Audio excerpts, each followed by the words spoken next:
आइए आज की कथा का आरंभ करते हैं। देव ऋषि नारद ने कहा कि एक समय विदेह राज जनक के घर दोपहर के समय में श्रुतदेव नाम से विख्यात एक श्रेष्ठ मुनि पधारे। वेदों की ज्ञाता और पारंगत थे। उन्हें देखकर राजा बड़े उल्लास के साथ उठकर उपस्थित हो गए। मधु पर्क इत्यादि सामग्रियों द्वारा उन्हें विधिवत उनकी पूजा की और फिर राजा ने उनके चरणों तक अपने मस्तक पर धारण किया। हर प्रकार से स्वागत सत्कार करने के बाद जब वे आसन पर विराजमान हुए तब विदेहराज के प्रश्न के अनुसार वैशाख मास के महात्म्य का वर्णन करते हुए वे इस प्रकार कहने लगे। श्रुतदेव ने कहा कि हे राजन, जो लोग वैशाख मास में धूप से संतप्त होने वाले महात्मा पुरुषों के ऊपर छाता लगाते हैं उन्हें अनन्य पुण्य की प्राप्ति होती है। इस विषय में एक प्राचीन इतिहास है। वह है, पहले वे वंग देश में हेमकांत नाम से विख्यात एक राजा हुए। वे कुशकेतु के पुत्र, परम बुद्धिमानी और शास्त्रधारियों में श्रेष्ठ थे। एक दिन वे शिकार खेलने में आसक्त होकर गहरे वन में चले गए। अनेक प्रकार के मृग, चर इत्यादि जंतुओं को मारकर जब वे थक गए तब दोपहर के समय मुनियों के आश्रम पर आए।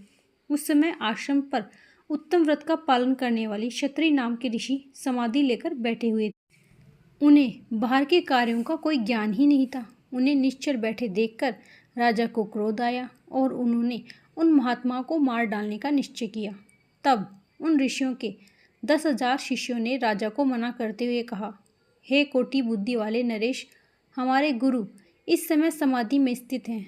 बाहर क्या हो रहा है क्या नहीं वे ये नहीं जानते, इसलिए उन पर तुम्हें क्रोध नहीं करना चाहिए।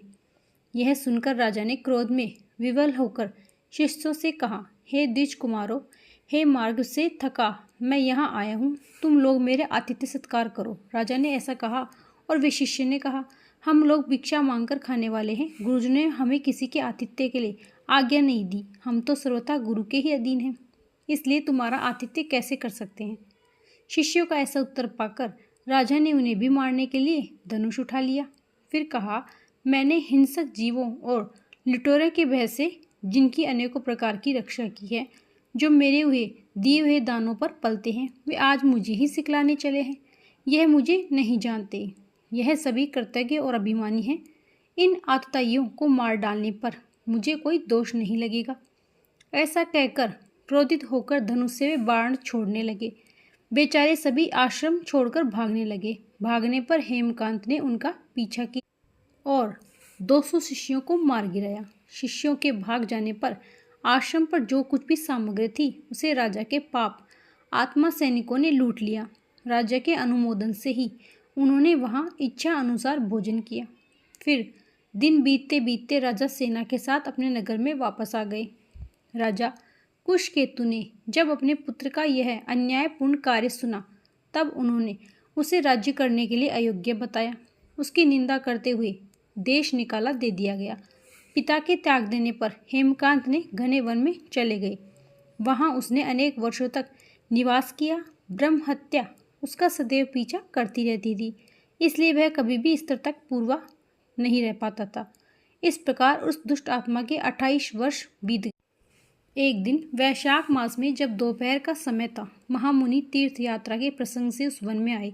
वे धूप से अत्यंत संतप्त और तृषा से पीड़ित थे, इसलिए किसी वृक्षहीन प्रदेश में मूर्छित होकर गिर पड़े। दवे योग से हेमकांत उधर आ गया। उसने मुनि को इस प्रकार प्यास से पीड़ित और मूर्छित थका हारा देखकर उसे उन पर दया आ गई। उसने पलाश के पत्तों से छत्र बनाया और उनके ऊपर आती हुई धूप का निवारण कर दिया। वह स्वयं मुनि के मस्तक पर छाता लगाए खड़ा रहा और जल उनके मुंह में डालने लगा। इस उपचार से मुनि की चेतना आ गई। उन्होंने क्षत्रिय को दिए हुए पत्ते के छातों को लेकर अपनी व्याकुलता दूर की। उनकी इंद्रियों में कुछ शक्ति का संचार हुआ। वे धीरे धीरे किसी गांव में पहुंच गए। उसी पुण्य के प्रभाव से हेमकांत की 300 ब्रह्म हत्याएं नष्ट हो गई। उसी समय यमराज के दूत हेमकांत को लेने के लिए वन में आ पहुंचे। उन्होंने उसके प्राण लेने के लिए संग्रहणी रोग पैदा किया और उस समय प्राण छूटने की पीड़ा से छटपटाते हुए हेमकांत ने 3 अत्यंत भयंकर यमदूतों को देखा, जिनके बाल ऊपर की ओर उठे हुए थे।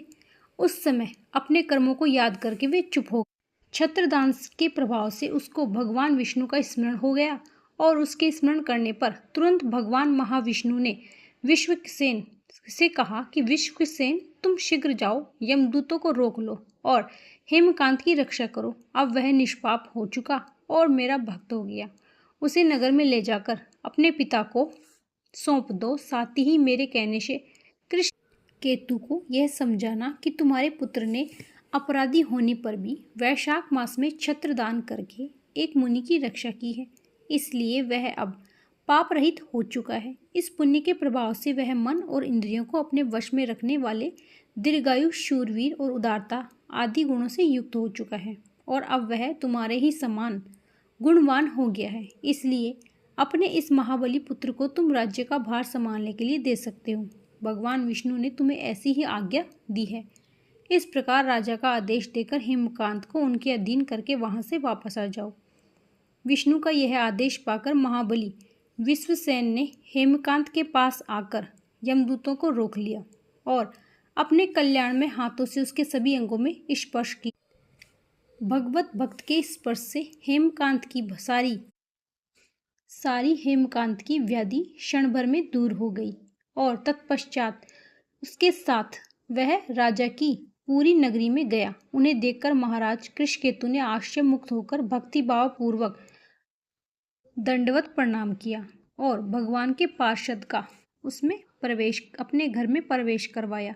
वहां उनके अनेक प्रकार के स्तोत्रों से स्वागत सत्कार से स्तुति वैभव से उनका पूजन किया। तत्पश्चात महाबली विश्वसेन ने अत्यंत प्रसन्न होकर राजा को हेमकांत के विषय में भगवान विष्णु ने जो संदेश दिया था वह सारा कह सुनाया। उसे सुनकर कृष्णकेतु ने पुत्र को राज्य पर बिठा दिया और स्वयं विश्वसेन की आज्ञा लेकर अपनी पत्नी सहित वन में प्रस्थान कर लिया। तदंतर महामना विश्वसेन हेमकांत से पूछकर उसकी प्रशंसा करके श्वेत द्वीप में भगवान विष्णु के पास चले गए और तब से राजा हेमकांत वैशाख मास में बताए हुए भगवान की प्रसन्नता को बढ़ाने वाले सभी शुभ धर्मों का प्रत्येक वर्ष पालन करने लगे। वे ब्राह्मण भक्त, धर्मनिष्ठ, जितेंद्रिय, सभी प्राणियों के प्रति दयालु, संपूर्ण यज्ञों की दीक्षा में स्थित रहकर हर प्रकार की संपदाओं से हो गए।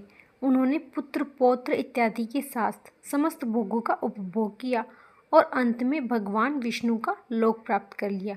वैशाख मास के सुख से साध्य अतिशय पुण्य प्रदान करने वाला है। पाप रूपी ईंधन को अग्नि की भांति जलाने वाला परम सुलभ धर्म, अर्थ, काम और मोक्ष यह चारों पुरुषार्थों को देने वाला है।